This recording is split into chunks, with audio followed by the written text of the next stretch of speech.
welcome back to the Woolly Society.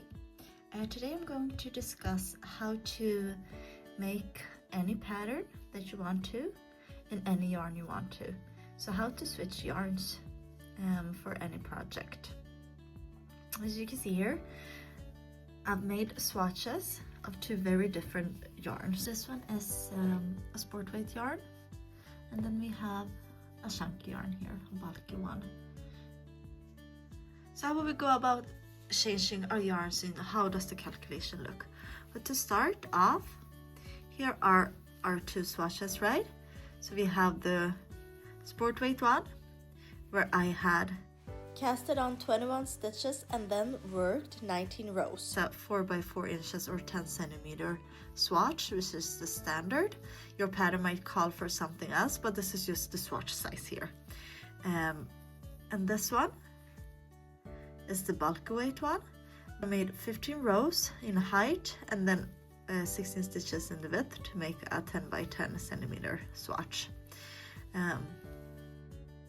Or 4 by 4 inches. So this is our swatches. Okay, so they might, like, your pattern might be for 5 by 5 centimeter, like it could be any size, but you just want to knit up the same size as the pattern calls for, the number of inches or centimeters that a pattern swatch calls for, and that then you will just count the same way. So this formula is always the same formula no matter what. So to calculate this is the formula that you will be using.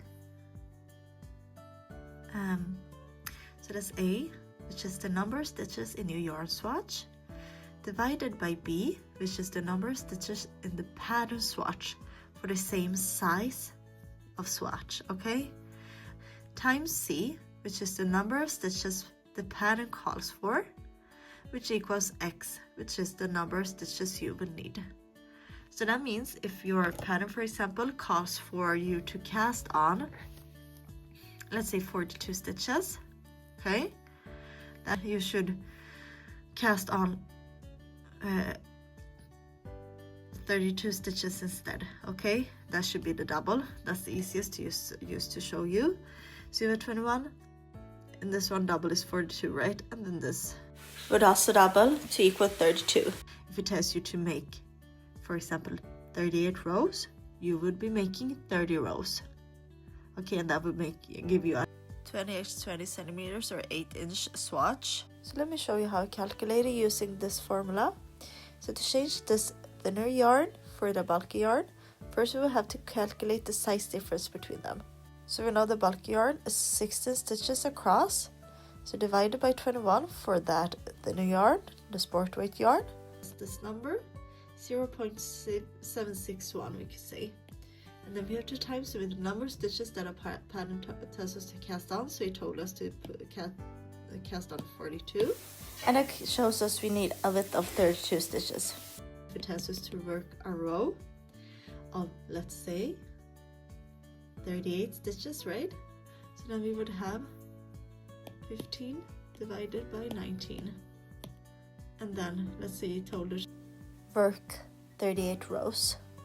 Then we will work 30 rows instead to get to the same height as the pattern calls for. Now if you just work back and forth like a simple, let's say, rectangle, like a scarf or something, that's easier.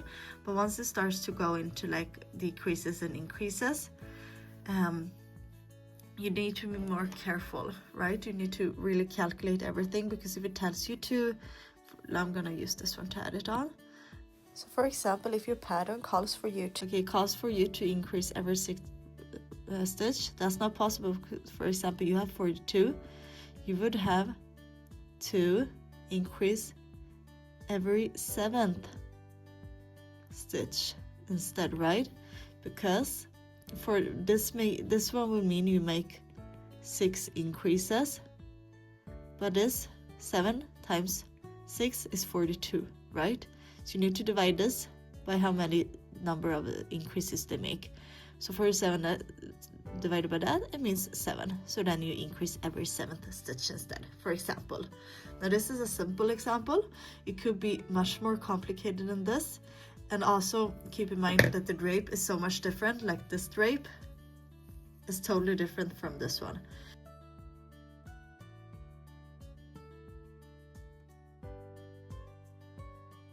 So of course you can play around with different type of yarns, but please keep in mind that it's gonna change the quality of what you are making and the properties of what you are making.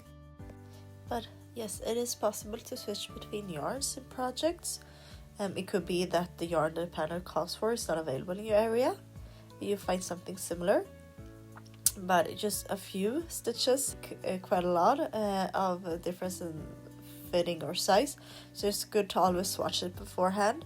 And it could also be that you just want to switch yarns, like you want a different property, you want a thinner or thicker fabric, then it is possible to switch yarns, but you have to be careful. So a few stitches can make a big difference, so that's why it's important to always swatch your yarn if you're going to change it. And like a 4-ply might not be exactly the same size as not a 4-ply yarn. If you think if you don't have access to yarns that they use in certain patterns and you want to change them to something similar, you still need to do this and keep this in mind, and this is how you would recalculate if you have images a slight bit of difference. So that was all for this video. I hope you enjoyed it and found it helpful, and thank you so much for watching, and I hope to see you back here soon.